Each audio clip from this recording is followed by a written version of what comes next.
Blog Talk Radio.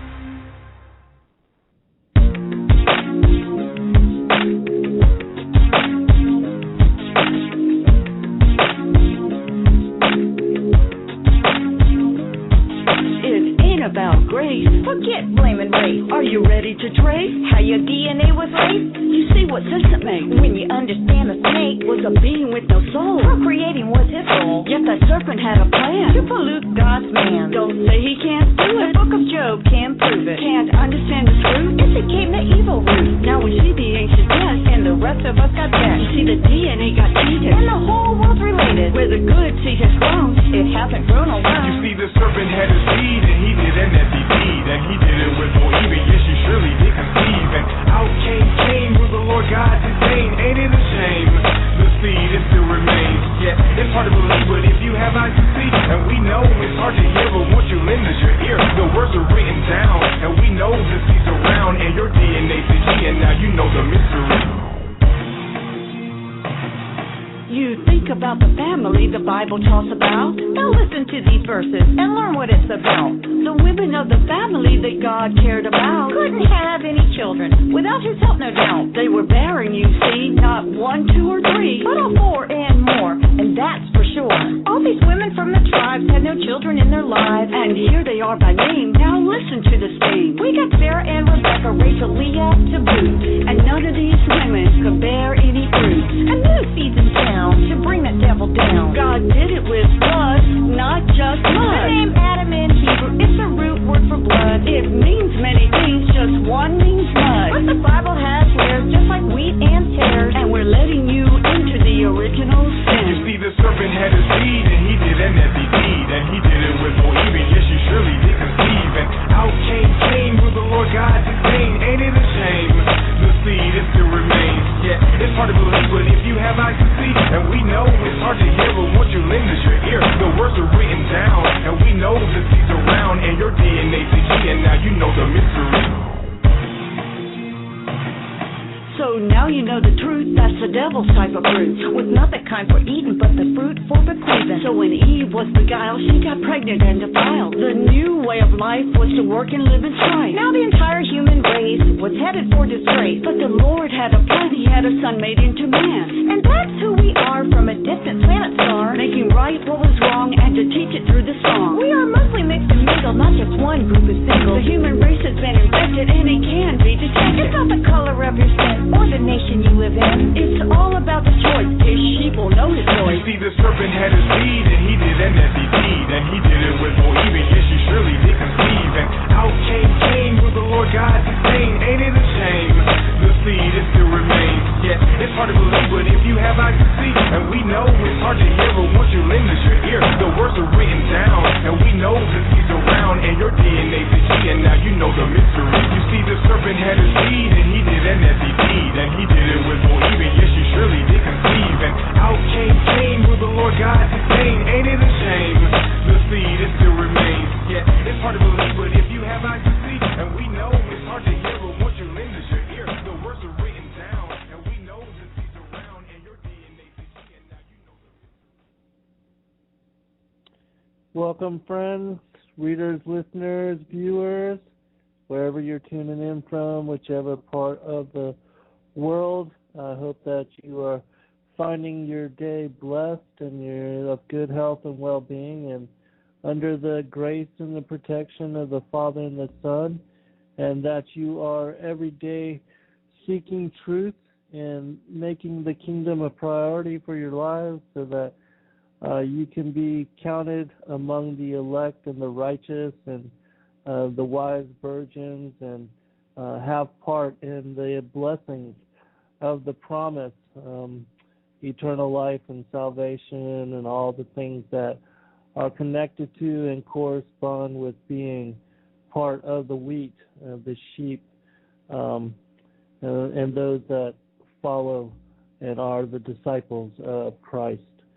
So, today is September 14th, 2013, and once again, this is a 5 p.m. broadcast, a Sabbath broadcast, and I just thank all of you that have taken the time to join me and that have entered into the chat room, and also those that are just, on your phones or on your computers, and that you remain anonymous and have not decided to join as fellowship within the chat room to share in that way, but are just tuning in and listening and supporting our work in the ways that you do. We appreciate you, and I know that a lot of people are hesitant, scared even, to associate with me and the work that I do, and I understand it's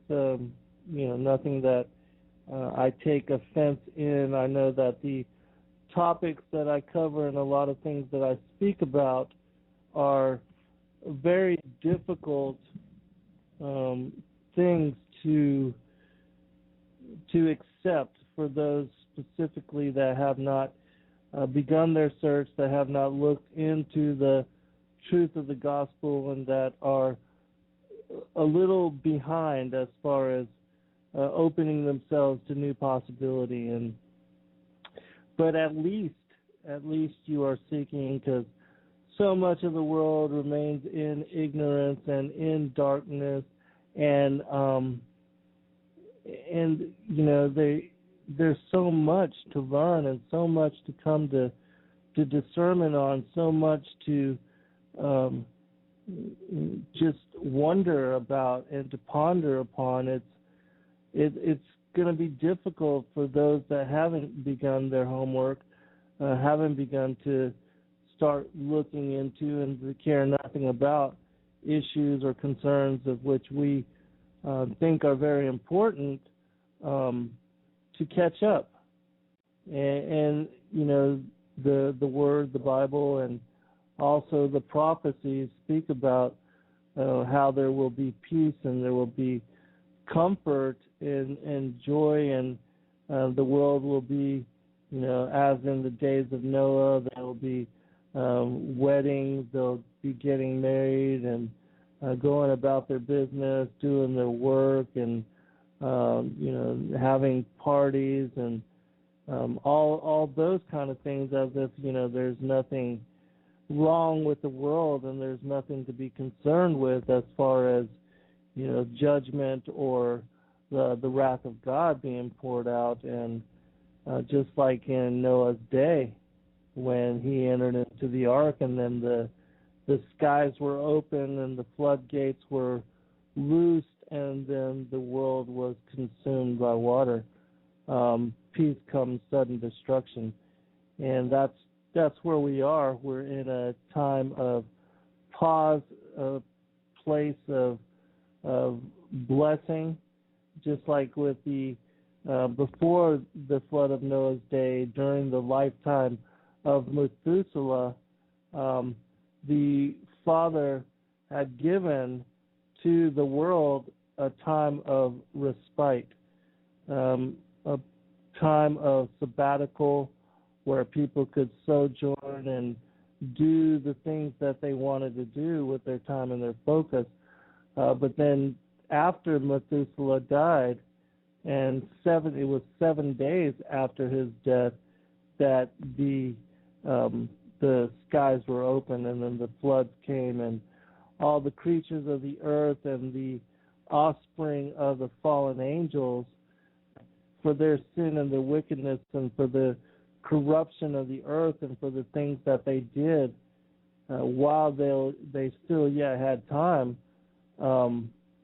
they made fun of Noah, they laughed at him, and a lot of the people and those that were worshipers of the idols, they did the same. Because Noah, when he built his ark, and I'm not sure if you're familiar with this or not, he built it on high ground, and it was nowhere near the waters. And he told the people that he saw in his vision that the waters would rise to come to where the ark was, where it was being constructed. And so they every day made fun of him until, the floodgates were open, the skies began to pour, and then the waters actually approached and met Noah, and they were climbing on the ark and trying to find the entrance, and it was sealed by the angels of God, and so they were unable to even grasp to find a foothold or a handhold upon the ark, and they were drowned for the mischief and for the consequences of their disbelief. So today we're going to talk about the legacy of Enoch, and to cover why it was important for his work and the things that he did, and for us to have knowledge of him. Before we do so, however, I am going to try to briefly answer a few questions that were sent to me, and also one that was asked of me by Blue Girl in the chat room. And so I'll begin with her, and then I will go into this text and speak about the significance of Enoch, and I'm going to try to tell you things that not many people are familiar with, and to try to broaden your horizons as the Books of Enoch and the works that he's brought forth, and other information which is related to the topic and the things that we're going to be covering today, which will, be paralleling what I just spoke about as far as the flood, the sudden destruction, and all the things associated with the Watchers and the Giants, and all of that. And so, but beginning with Blue Girl, she asked me, could I speak about Sophia?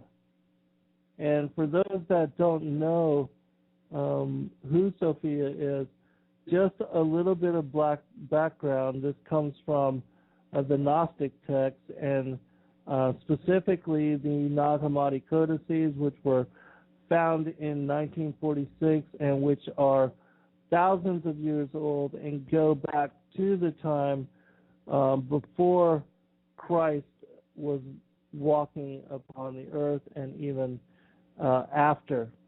And so this information is very old, very ancient, but it talks about the descent of Sophia and how she was led astray. She was one of those that were part of the heavenlies, part of the those that were servants to the Most High, and she is considered in the Gnostic text as being the female representation of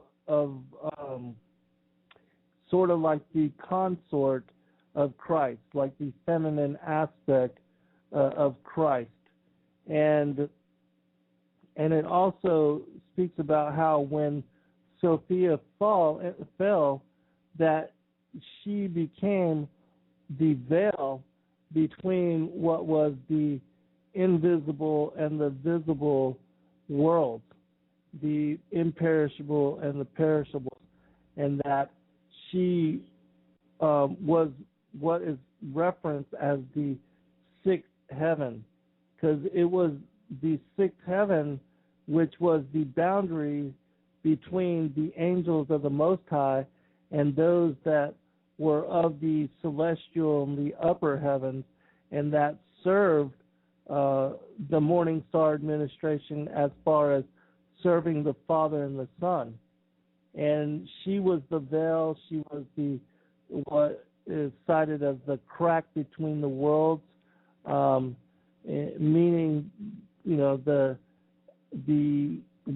veil where the invisible and the visible meet, sort of like twilight, because twilight is the meeting place of night and day, and so that's and also when she fell, it speaks about how she had desired, and the reason that she fell is because she had desired to bring forth a child without the blessings of her consort, and because of that, she brought forth a creature that was considered abominable, and this creature is cited as being Yaldabaoth, who was the head of the archons and the head of the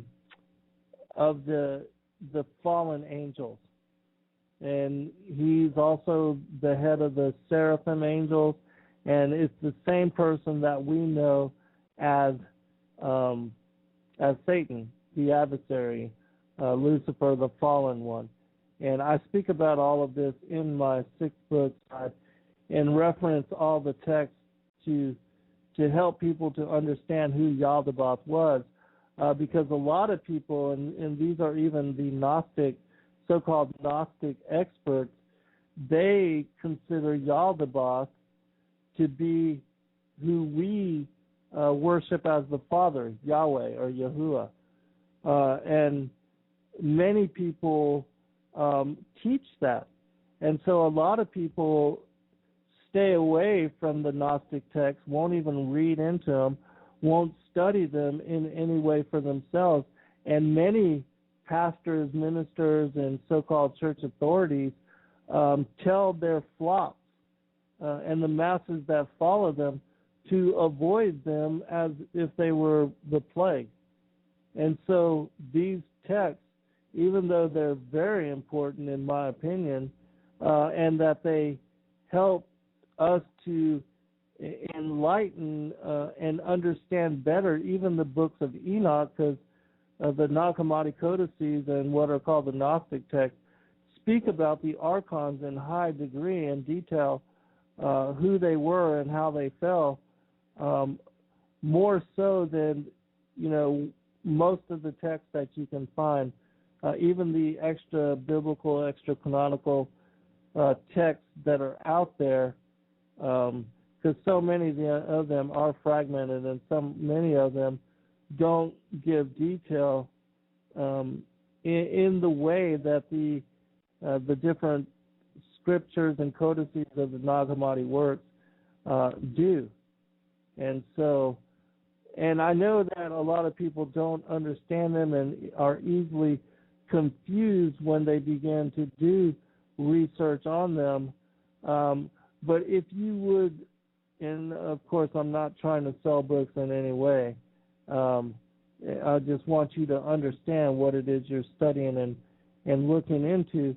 But if you read my 6th book, Sons of God, you will get a clearer picture as to how those texts fit in with the foundation of the Old and New Testament and the apocryphal and pseudepigraphal works. And so Sophia is called wisdom. But anyway, you can get greater clarity to her role in the creation and how her fall led to and brought forth evil into the world by looking into those particular texts. All right. Couple other really quick questions that were given to me. Barbara Tunstall on Facebook, she asked me, I was wondering, do any of your episodes deal with the Book of Jude? She's trying to get a better understanding of it. Well, a lot of my information on the Book of Enoch, because of course in the New Testament, the Book of Jude has reference and cites the Book of Enoch in the body of the text in more than just one place. And it's my opinion that the early church fathers and specifically the apostles and those that were the early disciples of Christ, they absolutely knew about the works of Enoch and were very familiar with the fallen angels and their introduction of evil on the world stage. And so I will be referencing a lot of that today when I go into bringing you information from a variety of sources, and I'm going to be moving fast, and so that you can look them up later and get greater detail on the story that I'm going to be bringing forth, because it's my opinion that Enoch and his work is a game changer for the so-called Christian community and the world at large. Because when you can understand who Enoch was and why it was that the Father had taken him, and how it was that he and his work were a testament as to what the fallen angels and their interdiction meant for the world, and how it was their effort that brought forth much of the evil that we see prevalent, and they were the seeds for a lot of that evil as well, in sowing what, a lot of the war and the destruction and the corruption and the chaos that we see even today. And so, I will be covering a lot of that. Two other questions. One from Sigwing, and she asked me, I feel like this will come across as a dumb question. I just want you to know there are no dumb questions. If you do not know something, you can't get clarity unless you ask. And I never have a problem with anybody asking questions, even if it's something that I've covered many times. There are no dumb questions. But anyway, on your last show, you talked about when the three atoms were created. The first one created with a spirit, the second with a soul. I don't understand what the difference is between a person's spirit and their soul. When I ponder it, I always come back to a spirit and a soul being the same thing, just in different terms. This is a very, very good question. I don't see why she thought this was dumb at all. And this is something that stumps a lot of people. And so I'm gonna touch upon this. Think about it this way: with those creatures that were here even before the introduction of Adam upon the world stage, the pre-Adamic type human beings, and also the fallen angels, they were also here and present upon the world stage. Think about this: those creatures, those pre-Adamic creatures, they had soul, they had consciousness, and they had ability to interact with the world. They had ability to think and to reflect upon their existence, but they didn't have the spirit, which is that breath of life which was blown into Adam, that part of him that pre-existed and was with the Father and the Son in the in before creation, and it's that part of Adam and the ancestors of Adam that have chance for salvation. And think about it this way as well. We have the physical, and then you have the soul and the spirit. The spirit is that part of us that goes back and forth between what is the dreaming body and also the physical body. And it's that part that has witness, that gives life and has consciousness on both levels. That it's the spirit within us that gives our body, animates our body, and that's part of us that is the Christ within us. And this Christ within us gives our body consciousness and gives us our body heat, warmth, and we're able to entertain thoughts. And that part of us also at night leaves the body and goes on to what's termed the dreaming body, and that this dreaming body also has life and consciousness and being because of the spirit. And the physical aspect of us is just that, the body. Now, as to whether, because a lot of the psychologists, and I think it's people like Jung, they speak about and I don't know the exact terms for it, but they speak about the id, the superconsciousness, and different things like that. But even with our being, we have different levels of being as well. We have the physical, which is the body, but we also have the emotional, the mental, the spiritual, and we also have a sexual side to ourselves and that aspect of ourselves. So there's different levels of spirit and soul and the physical, and it's all unified within the flesh. You can also think of it in this way, that in mandate number 6 of the Shepherd of Hermas, which is a book that used to be contained within the 80-book canon before it was stripped out. It's not even included as part of the Apocrypha, but in mandate number 6 it speaks about how there are an angel of righteousness and an angel of unrighteousness with us. And you can kind of associate that the angel of unrighteousness is that part of spirit and soul which is connected to the carnal, and that is wanting to lead us to evil and to strip us away from the promises of a return to our first estate. It's sort of like the good angel and the bad angel, and that the spirit would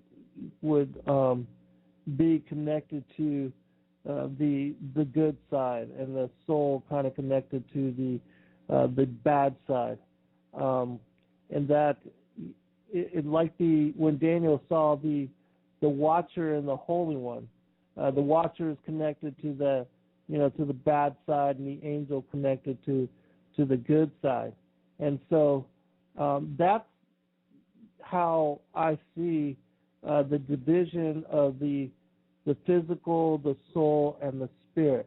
Now, whether this is correct or not, this is just my opinion, and certainly I'm sure there are many different people that see it many different ways. Also, that I would associate like the soul with being the thoughts and the patterns of the brain and the consciousness that is tied to and connected to the brain. Because we have so many thoughts, even on a daily basis, where people are thinking about evil.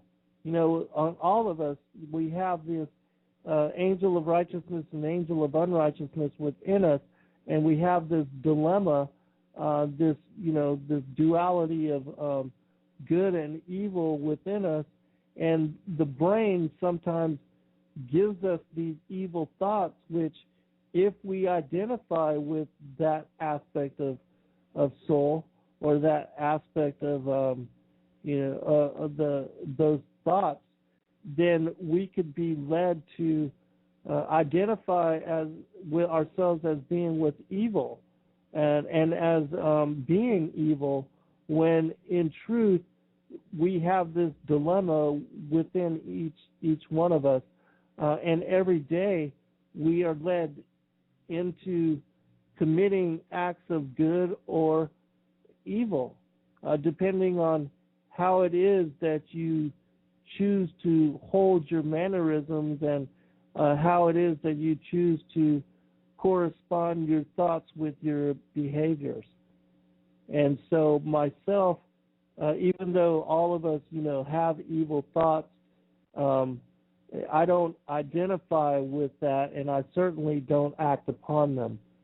And so a lot of people who don't understand what it is I'm talking about, they identify with all the thoughts that they're having in their mind. And that's another thing you could consider soul as like being mind, and that and so I would hope that those of you that are trying to walk and to live prayer, that you are not identifying with those bad intentions, and certainly not acting upon them, because so many people that especially those that are serial killers and serial murderers, they talk about how they have all these evil thoughts, and because they identify with that, they act upon it, and that's what leads them into these carnal behaviors. Also, when if people become possessed, if they become possessed by demonic influence, you could consider that as also, these demonic influences as trying to lead people astray into committing acts of a terrible nature, and people that listen to that are tempted, by what I would refer to in this case as negative soul. And so I hope that brings clarity. And again, I'm not an expert in any means as to spirit and consciousness and all of that and how it all works and unfolds. So, all right. Other question, last question, and then we'll go into the all the stuff that I have laid out for you today. Dolores asked me, do you not believe that Elijah and Moses are the two witnesses? And I've done a lot of work on this, and I've also done a specific show as to who I believe the two witnesses are. And the reason I believe that the two witnesses are Enoch and Elijah is because they were taken before they died, and that at the end of days that they will be the two witnesses of Revelation 11, and that they will succumb to death at the hands of the Antichrist, and that there are many other also extra-biblical books which refer to Enoch, the return of Enoch and Elijah. And so that's why it is that, and more than just one, in that show that I've done on the two witnesses of Revelation 11, I speak about and I read and cite from those various sources, and so that I specifically share with you why it is that I believe that Enoch and Elijah are the two witnesses of Revelation 11. And so I would refer to that show. You can find it in the archive. All right. I'm going to go into now the stuff I have lined up as far as why it is I think that Enoch and the work of Enoch is so very important to discernment and to understanding truth, especially in this day and age where we see so much of the handiwork and the prevalence of evil. And as being the final generation, Enoch, in his work in Enoch 1, the Book of Enoch, which was found with the Dead Sea Scrolls, and these texts are also thousands of years old, and go back to, and they were found in 1947.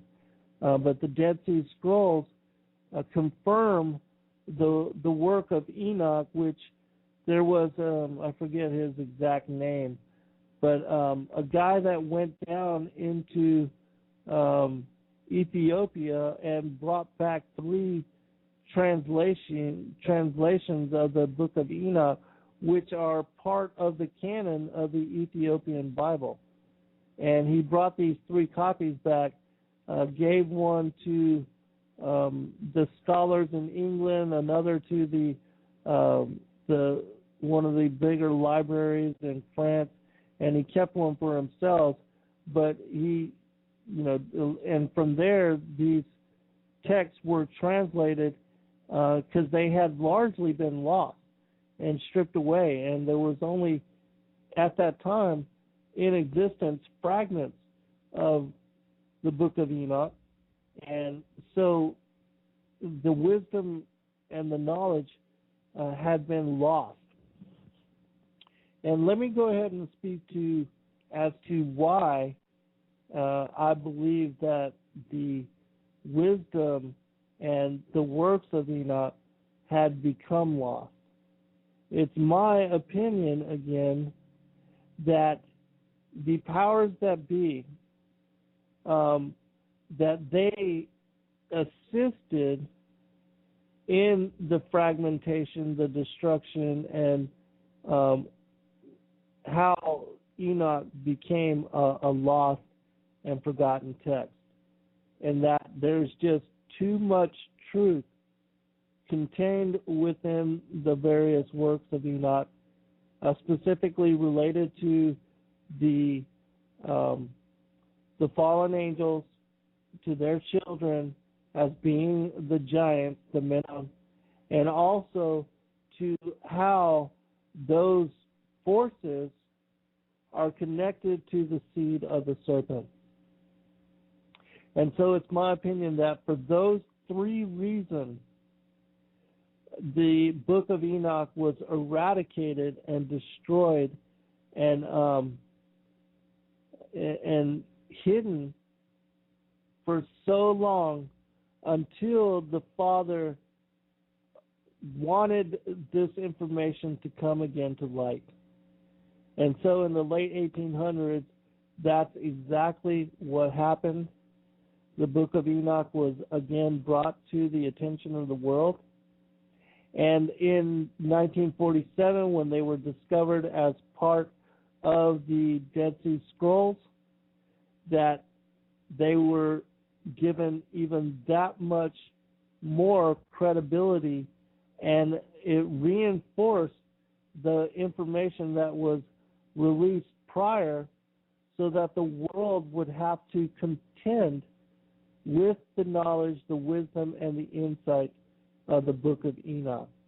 And for those that have not read, have not looked into, the Book of Enoch details the interdiction of the fallen angels and how it was that interdiction, them leaving their first estate and taking wives of the daughters of man, led to the birth of the giants upon this planet.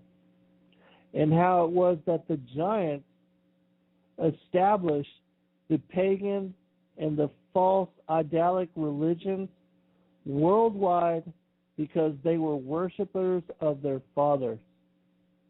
The fathers being the fallen angels. And that they also worshiped the serpent, who was the nachash, who was Satan, that led astray Adam and Eve, that seduced Eve and brought forth his own bloodline, the Canaanites, which are referred to in Genesis as the seed of the serpent. And so the fallen angels and their interdiction and the giants, they are connected to the beguilement of Eve and the deception of the nachash, which in my work I've detailed as being the feathered serpent. And it was this feathered serpent which worship of it is found worldwide. It's this feathered serpent that is the ruler over all of the fallen angels, and that he is the head of the pantheon of the false gods. And so just to let you know, I am going to be doing a show with John the Baptist on chapter 14 of my sixth book, Sons of God, the chapter on the fiery flying serpent. And in that show, I'm going to detail and help you to understand who the nachash are and how the feathered serpent connects to and links with Satan, Lucifer, as being the adversary of the brother. And so that show will take place this upcoming Wednesday on tribulation-now.org. And you can look to John for more details on that show. All right. I'm going to go ahead and go into the information that I've got lined up for you, and I will try to share links where I can. But it says this in the Book of Enoch, chapter 1, and I think this will set the premise for all the things that I'm going to be going into, and this is also the scripture which is referred to in Jude. Enoch, a righteous man whose eyes were opened by God, saw the vision of the Holy One in the heavens, which the angels showed me. And from them I heard everything, and from them I understood as I saw. But not, this is important, but not for this generation, but for a remote one, which is for to come. Concerning the elect, I said, and I took up my parable concerning them. And so this vision and this information was written for a generation, for a remote one, which is for to come. And it's my opinion that we are that generation, being the fig tree generation, the last generation, and that all of the things of the word, the gospel, because so much has been written for our generation, just as Christ said in Matthew 24, Mark 13, and Luke 21, that we will be the fig tree generation, and that when you see the blooming of the fig tree, know that all things shall be fulfilled. All right.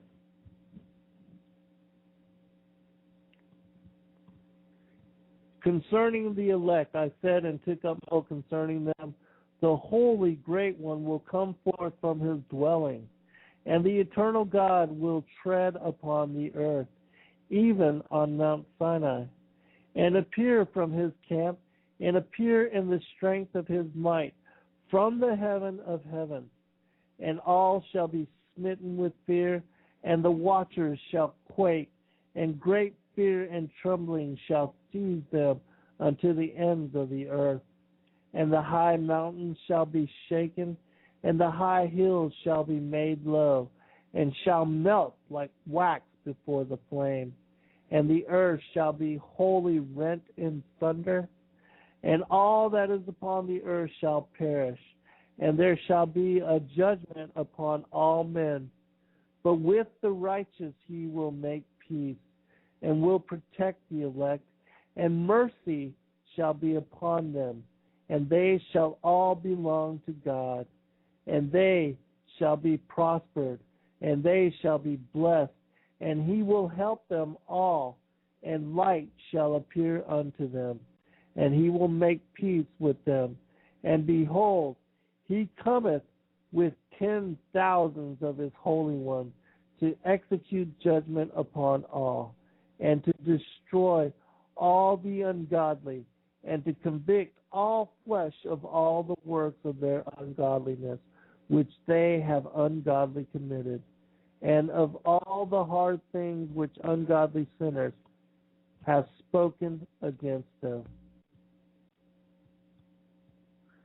So you can see in that, and for more details on how the end of days plays out and how the wrath of God is poured out on those not written into the book of life, I recommend people read a text called The Revelation of St. John the Theologian. That in this text, And I include this, I find it so important that I included it in the publication of my fourth book, Lucifer, Father of Cain. At the very end, I believe it's about 37 pages if I'm correct, but it gives great detail as to the end of days and how the wrath of God will be poured out onto those not written into the book of life, but also the earth, and how even there will be a new heaven and a new earth. So I would definitely look into that. You know what? Let me go ahead and post a link in the chat room to that text. Give me just a minute.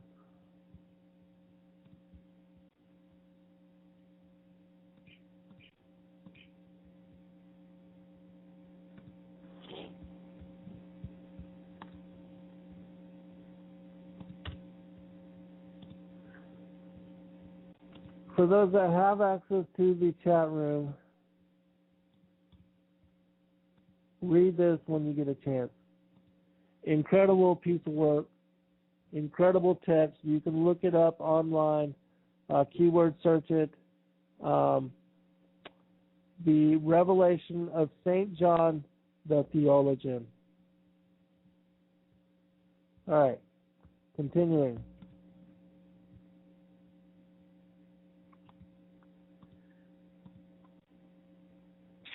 What I want to reference now is called the Book of Giants. You can look that up too, because in the Book of Giants, and this is a fragmented text that was also found with the Dead Sea Scrolls. But what is interesting about this text, and I'm only going to highlight a few certain passages, it says, they knew the secrets of sin was great in the earth, and they killed many. They begat giants.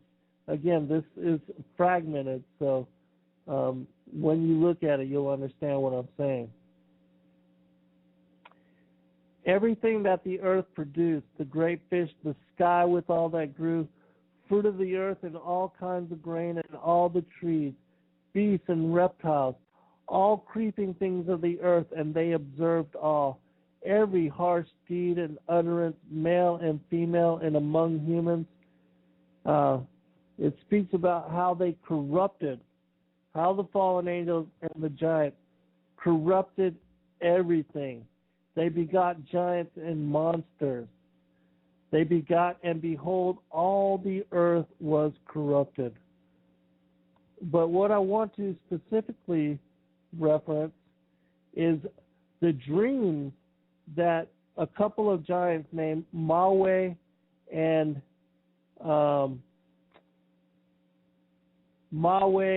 Oya, how these two giants, and they are cited as being the sons of Semyaza, that these two giants began to have a series of dreams which they couldn't understand, and it bothered them so much they called all of the other giants together, and then they began to discuss these particular dreams.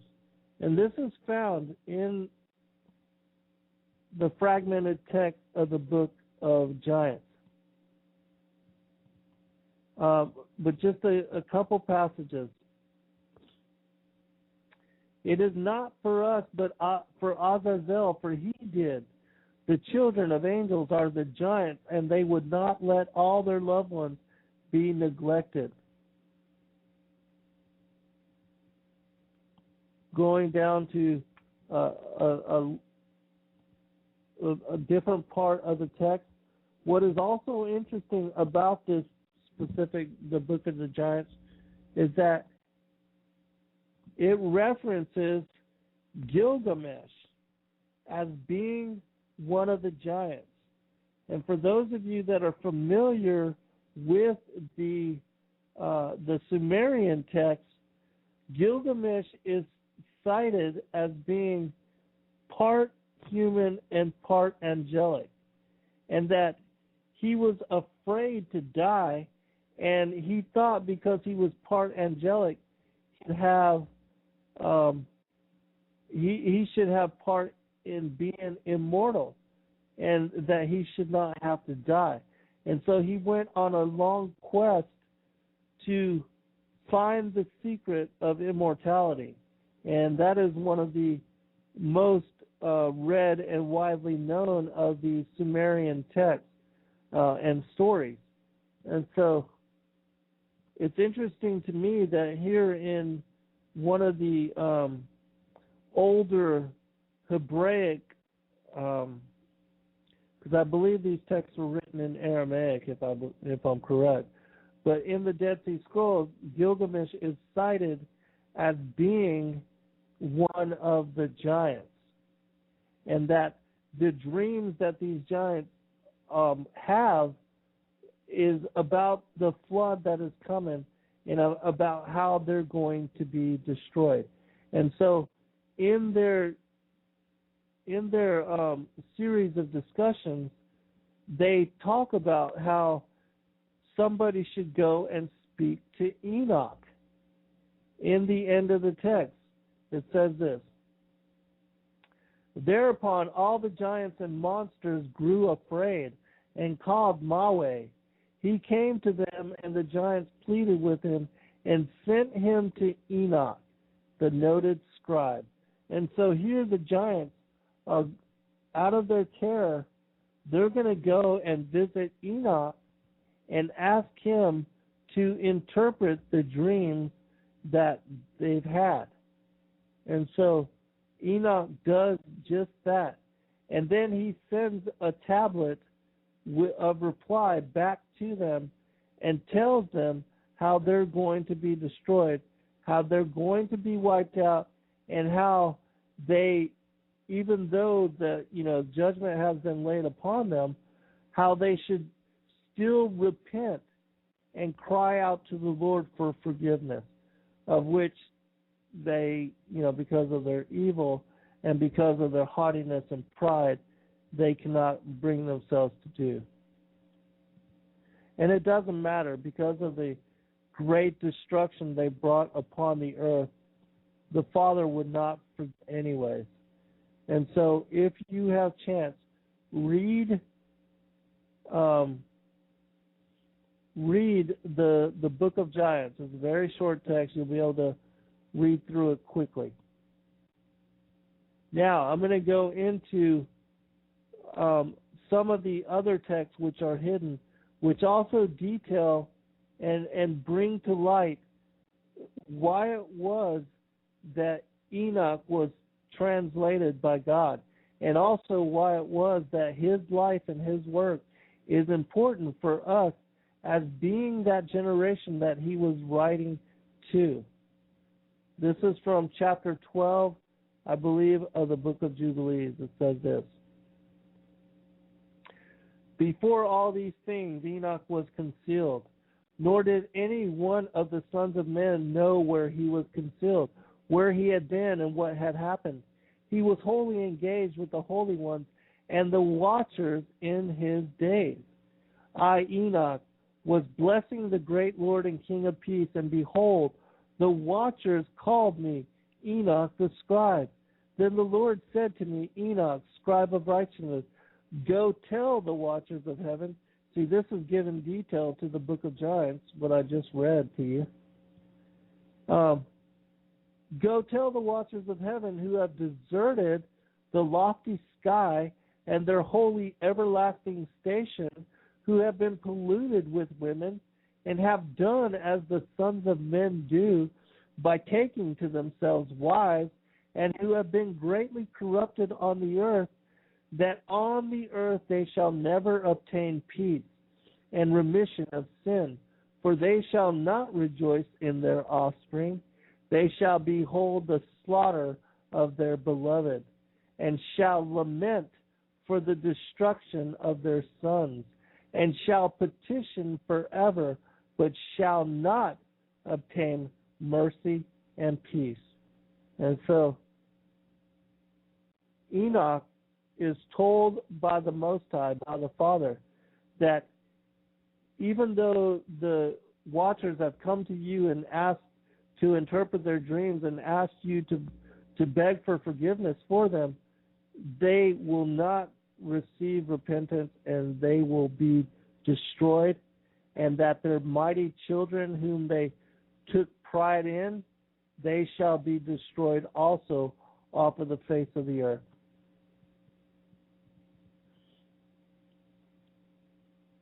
And so then Enoch, passing on, said to Azazel, you shall not obtain peace. A great sentence is gone forth against you. He shall bind you.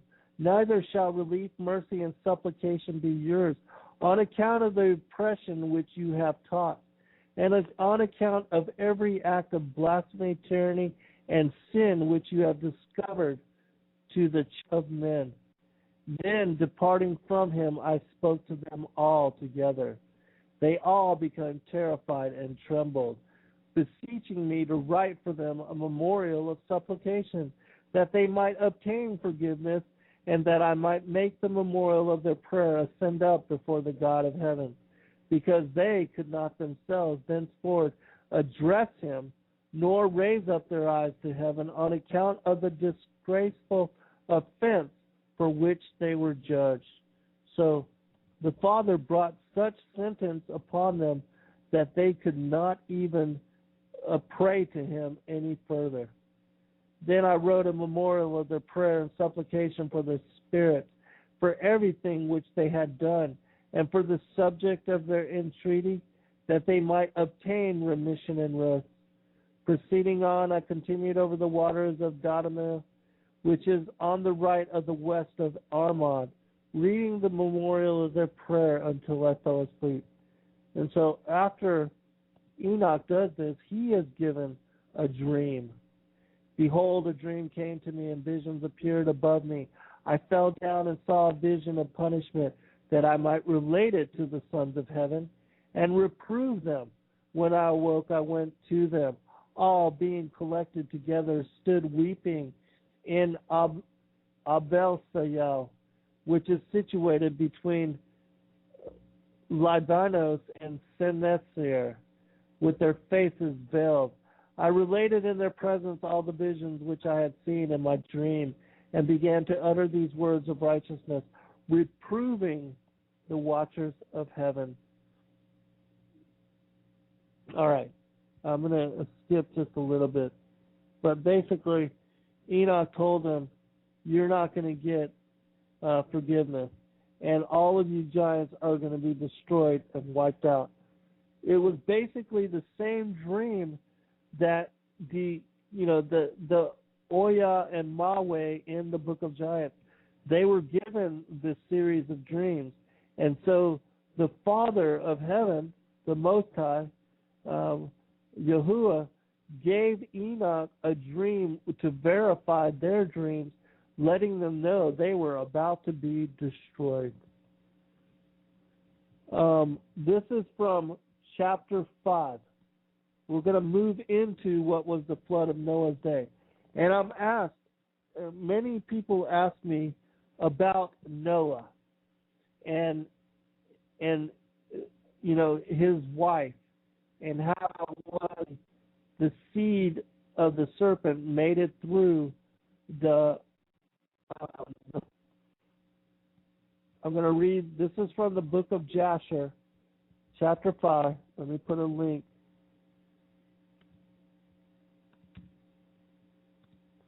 For those that have access to the chat room, I'm going to be reading from this.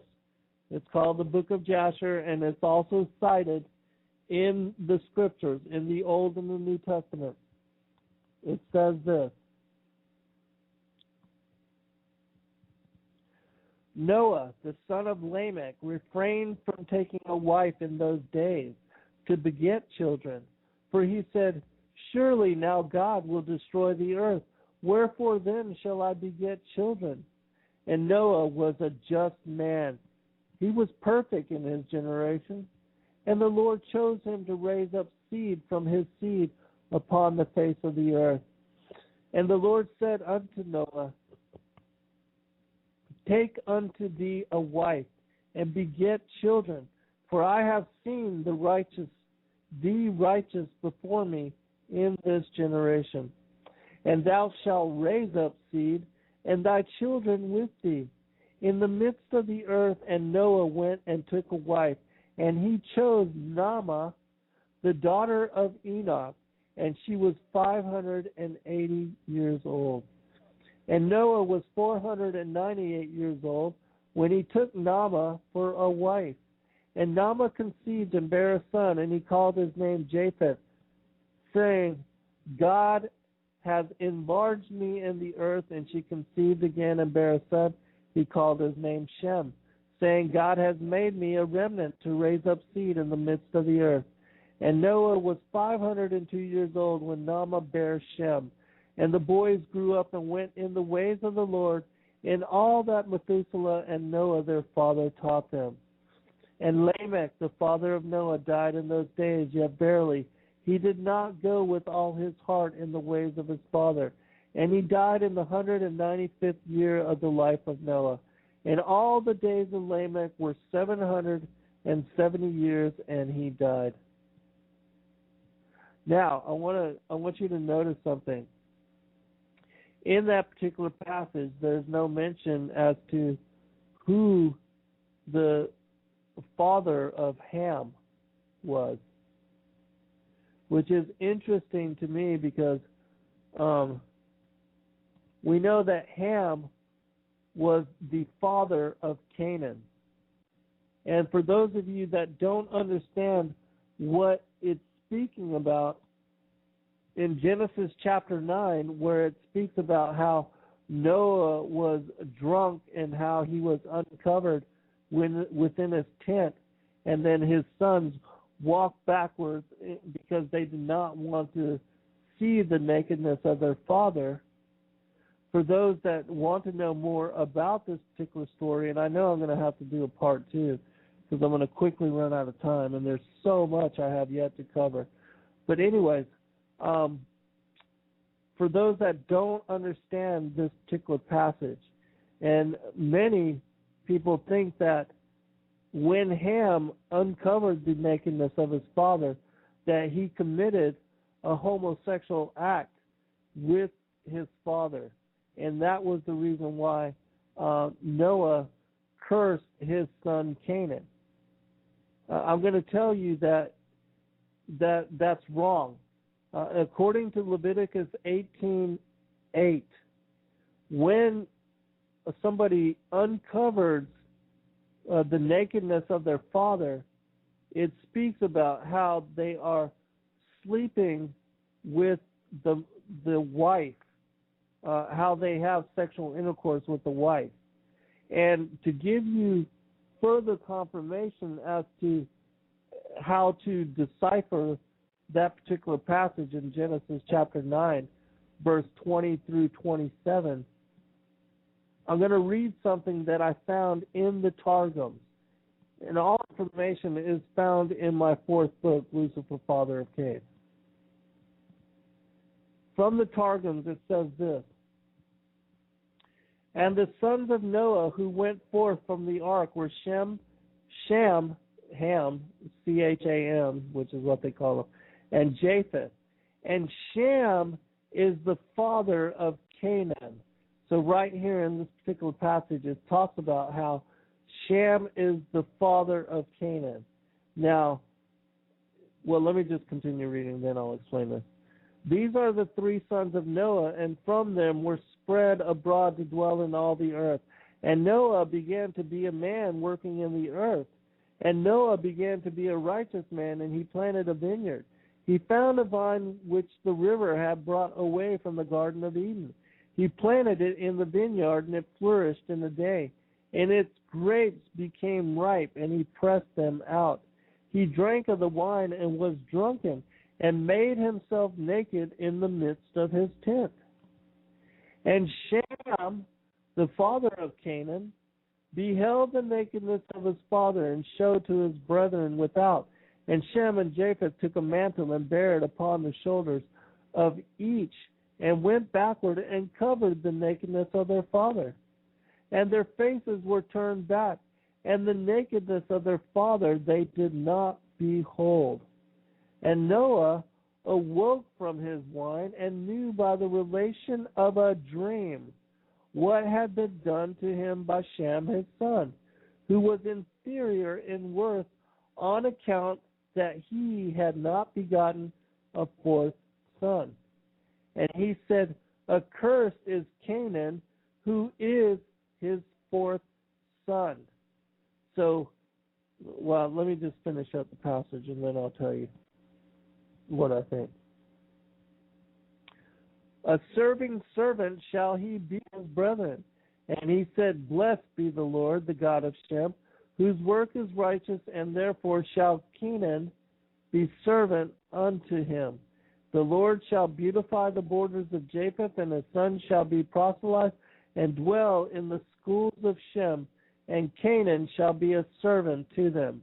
And Noah lived after the deluge 350 years, and all the days of Noah were 950 years, and he died. The Targum of Jonathan, Genesis chapter 9. All right, so in this particular chapter, you see how the result of Ham seeing the nakedness of his father was the birth of Canaan. And that Canaan was a result of that act. And so if it was a homosexual act, there's no way that Canaan could have been born from that particular behavior. And so it had to have been something that he committed with the wife of Noah, who is not named in this particular text. And so the result of Ham sleeping with his mother resulted in the birth of Canaan. And that's why Noah cursed Canaan and made him a servant to the sons of Shem. Now, it was from Canaan that the children of Ham got involved again with the fallen angels. And it was also the children of Ham, and specifically the Canaanites, that usurped the land from Shem, and that they took 7 cities from Shem, and war was started and began between the brothers and the sons of Noah. Read a passage from the Kebra Nagas. It says this: Now Noah was a righteous man. He feared God and kept the righteousness and the law, which his fathers had declared unto him. Now Noah was the 10th generation from Adam, and he kept in remembrance and did what was good. And he preserved his body from fornication, and he admonished his children, biting them not to mingle with the children of Cain, the arrogant tyrant, the divider of the kingdom, who walked in the counsel of the devil, who maketh evil to flourish. And he taught them everything that God hated: pride, boastfulness of speech, self-adulation, calumniation, false accusation, the swearing of false oath, and beside these things, and the wickedness of their uncleanness, which was unlawful, and against rule, man wrought pollution with man, and woman worked with woman, the abominable thing.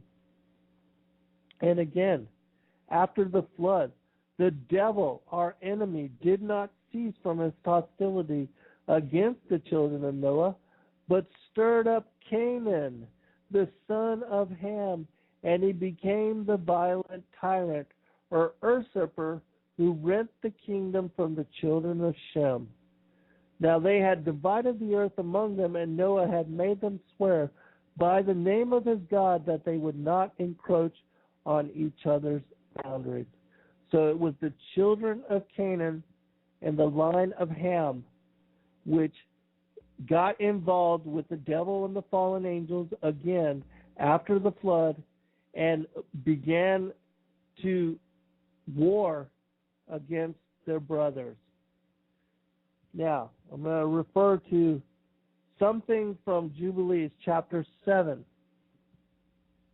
Jubilees chapter 7, to give you detail as to how the fallen angels got involved with the children of Canaan and how their involvement with the fallen angels led to the birth of giants again after the flood. And it was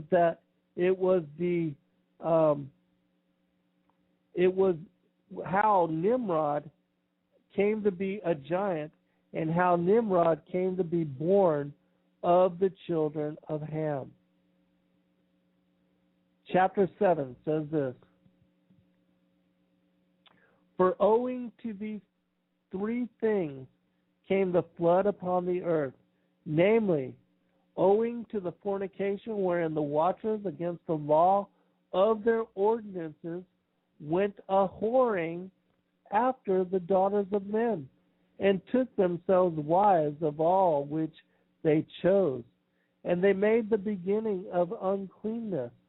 And they begat sons, the Naphidim, and they were all unlike, and they devoured one another. And the giants slew the Naphil, and the Naphil slew the Elho, and the Elho mankind, and one man another, and sold himself to work iniquity, and to shed much blood. And the earth was filled with iniquity. And after this they sinned against the beasts and the birds, and all that moves and walks on the earth. And much blood was shed on the earth. And every imagination and desire of men imagined vanity and evil continually. And the Lord destroyed everything from off the face of the earth, because of the wickedness of their deeds, and because of the blood which they had shed in the midst of the earth. He destroyed everything, and we were left, I and you, my sons, and everything that entered within to the ark.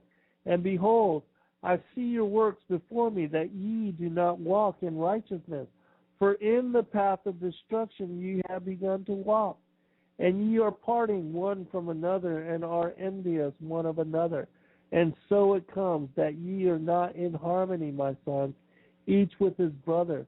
For I see and behold, the demons have begun their seduction against you, and against your children. And now I fear on your behalf, that after my death you will shed the blood of men upon the earth, and that ye too will be destroyed from off of the face of the earth. For whoso sheddeth man's blood, and whoso eateth the blood of any flesh, shall be destroyed from the earth. And there shall not be left any man that eateth blood, or that sheddeth the blood of any man on the earth. All right. Now I'm going to move on to another, a couple other things which I want to touch upon real quick. Jubilees chapter 10. Jubilees chapter 10, it says this: And in the third week of this Jubilee, the unclean demons began to lead astray the children of the sons of Noah, and to err and destroy them. And the sons of Noah came to Noah, their father, and they told him concerning the demons which were leading astray, and binding and slaying his sons and sons, his sons' sons. And he prayed before the Lord his God, and said, God of the spirits of all flesh, who hast shown mercy unto me, and hast saved me and my sons from the waters of the flood, and hast not caused me to perish, thou didst the sons of perdition. For thy grace has been great towards me, and great has been thy mercy to my soul. Let thy grace be lift up upon my sons, and let not wicked spirits rule over them, lest they should destroy them from the earth. But do thou bless me and my sons, that we may increase and multiply and replenish the earth. And thou knowest how thy watchers, the fathers of these spirits, acted in my day. And as for these spirits which are living, imprison them and hold them fast in the place of condemnation, and let them not bring destruction on the sons of thy servant, my God, for these are malignant and created in order to destroy. Let them not rule over the spirits of the living, for thou alone canst exercise dominion over them. And let them not have power over the sons of the righteous, from henceforth and forevermore. And the Lord our God bade unto us bind all.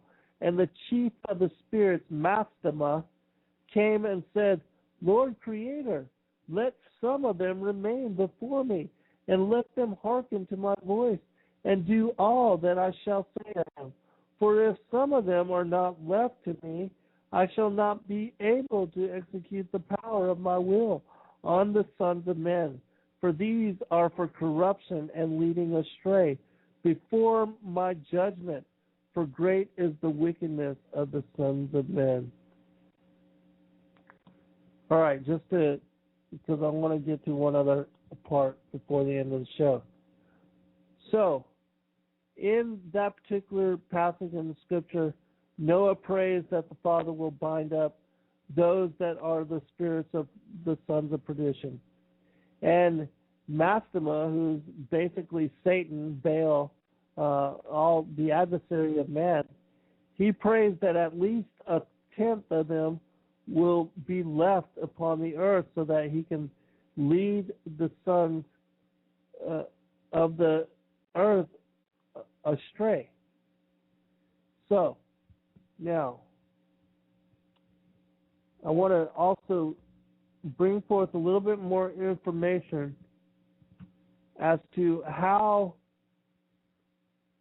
the children of Noah, specifically the sons of the Canaanites, were led astray. Gosh, I got so much information for you, but I'm not going to be able to cover all that. I'll do a part 2 on this to bring more elucidation to the story. Let me check the chat room real quick.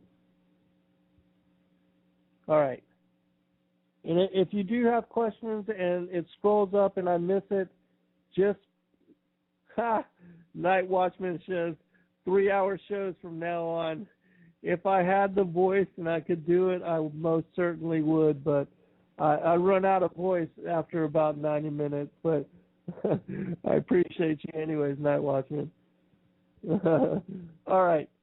Going back to chapter 8, this is of Jubilees, because I want to bring a little bit more clarity to how the sons of Noah went and got involved with the fallen angels after the flood.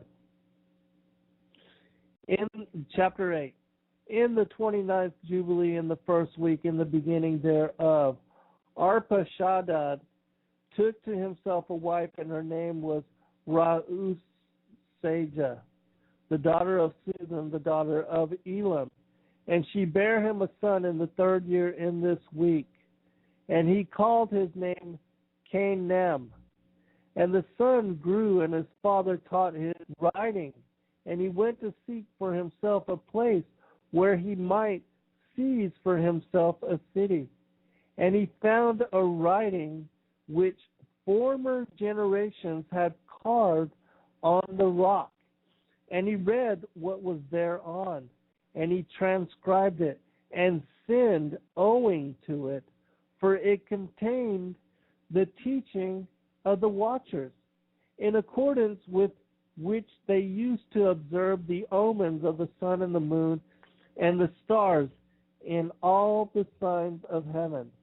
And he wrote it down and said nothing regarding it, for he was afraid to speak to Noah about it, lest he should be angry with him on account of it.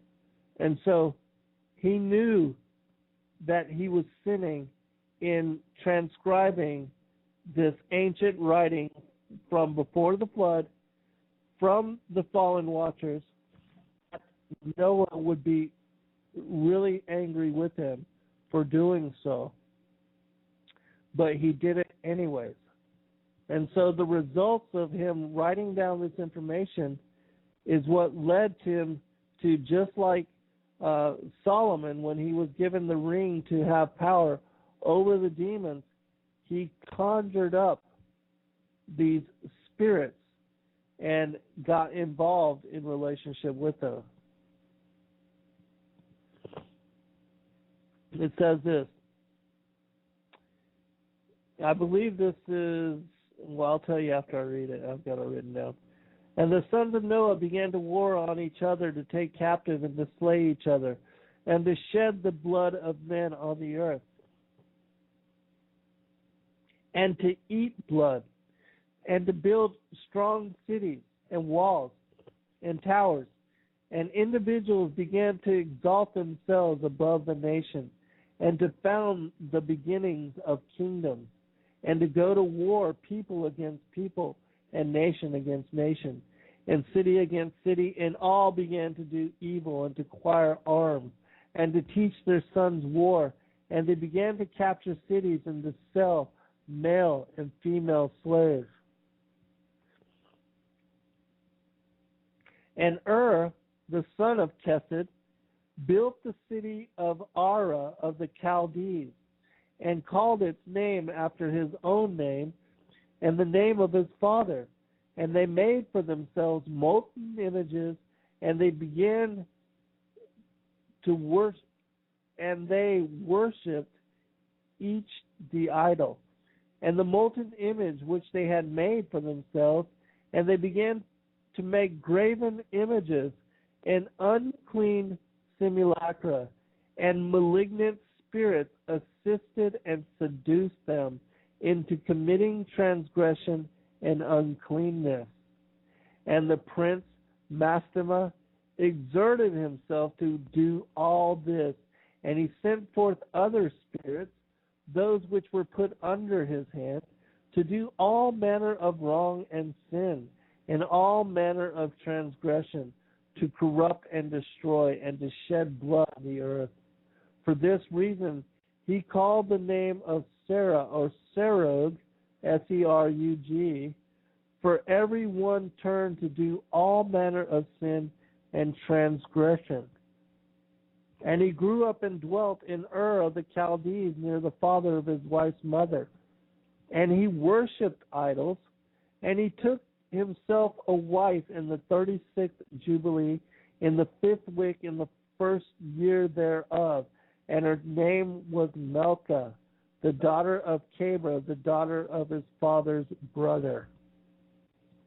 So you see that after they began to build these idols and to worship them, the fallen angels and Mastema, Satan, they got involved with leading the children of Ham and the Canaanites astray, and that they taught them to eat and to drink the blood of children and victims. It speaks about in the Old Testament, and I know I'm running out of time. I'm going to read one more thing. The Old Testament about how they worshiped Moloch and how they offered their children to them. Now, I'm going to read you one quick passage, and we'll end the show with this, to let you know why Moses was to bring the people out of the bondage of Egypt, and how corrupt the Egyptians were, specifically Pharaoh. How Pharaoh was so just evil, and why it was all those curses were brought upon the people.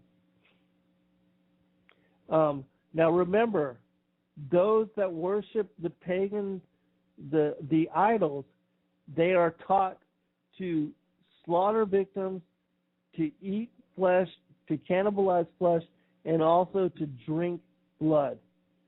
This is a passage from the Sefer HaYeshar. Says this: when God smote the Pharaoh with the illness, The latter turned to his magicians and wise men so that they might cure him. The latter, so that he might be cured, prescribed that the sores be covered with the blood of children. At this point, the Pharaoh, heeding their counsel, sent his functionaries to the land of Goshen so that they might abduct Jewish children. The order was carried out, and the infants were taken by force from their mothers' laps to be presented to Pharaoh every day, one by one. It was then that his physicians killed them, and with their blood bathed the sores on his body, repeating the operation for days at a time, so that the number of butchered children reached the number of 375. So that's just a little bit of insight into how abominable the pharaohs were in Egypt, and how they were also involved in the drinking of blood, cannibalism, and also the slaughter of children. So I appreciate all of you, and I will get I will also, I will do a second show to bring forth some more information that I have, which I want to share with you on these particular subjects, and specifically talking about, how the fallen angels and the seed of evil, the seed of the serpent, was propagated after the flood and what it led to. And we'll specifically talk about Og of Bashan, and then we'll bring up the unholy trinity to let you know, why it is that you don't want to worship the pagan gods, Osiris, Baal, Ashtaroth, all these that are also mentioned within the Word. God bless all. May the Father and the Son lead you and guide you in wisdom, protect you, put you under the grace, bring you to revelation on all these things, because the Book of Enoch, all of these things that are have been hidden, forbidden, and wiped out so that we wouldn't have this information. The Father is pouring out His Spirit on all flesh so that we can again have the secrets, so that we can comprehend the things that have been hidden since the foundation of the world. In Yahushua's name I pray. God bless all. Good night.